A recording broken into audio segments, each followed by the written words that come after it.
Childhood is often really lonely when you have friends, but you don't really feel like you fit in anywhere. You try your hardest, and despite your best efforts, you're wearing floral skirts like the rest of the girls, but you're the only one rocking Jurassic Park tennis shoes because they have dinosaurs, and dinosaurs are awesome. At a young age, you don't really feel like you can be both, or at least I didn't. My name is Bethany Sumners, and today I'm going to be talking about how Tim Burton has influenced my past, present, and future. This is a picture of one of Tim Burton's earlier films of Edward Scissorhands. Everything starts as concept art.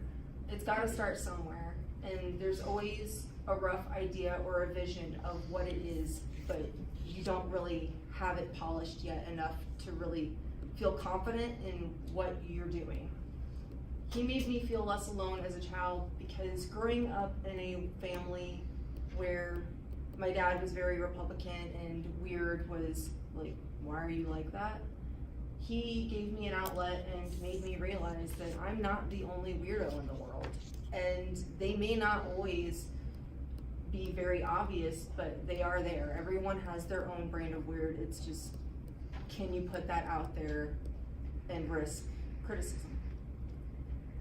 He helped teach me to be confident in who I was through his stories. Edward Scissorhands was a story about a man who was built by an inventor, and he wasn't quite complete. He was lacking hands. That wasn't his fault.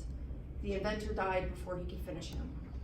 He grew up completely isolated and was rescued by a woman who lived in a suburban household, and through his adventures, she didn't realize the effect that it would have on him and everyone else, and for the first time, he felt like he was loved by her daughter, and despite having that feeling, he knew he had to go back because he didn't belong there. Christmas, before it was originally a stop-motion action movie.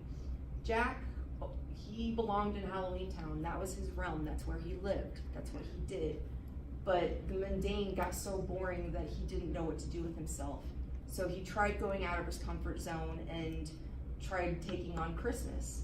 And through his mistakes and his trials, he realized that yes, this is fun. There's more to me than Halloween, but this is really where I belonged. And that taught me a lot about accepting who you are for who you are. And then this mess may not be very recognizable, but that is the original concept art for Beetlejuice. And only the strange and unusual see the strange and unusual. He influences me in the present by helping me to see more than what's on the surface. It's very easy to look at something and see what it seemingly is, but only when you look deeper and really look at what it could be do you see the potential it has. He has given me a sense of balance between my girliness and my love for the macabre and the dark and the creepy. And I always felt like I had to separate the two, but he taught me that I don't have to separate the two. I carry on him with me through my future in my interior design styles, and I hope to pass his stories down to my child. That way he feels less alone when he does in this cold, crazy world. And I am a happy manic depressive.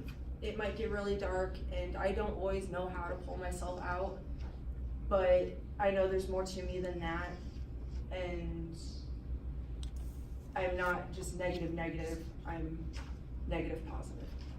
My name is Bethany Sumners, and I have talked about Tim Burton and how he carried me through my past, my present, my future. Thank you.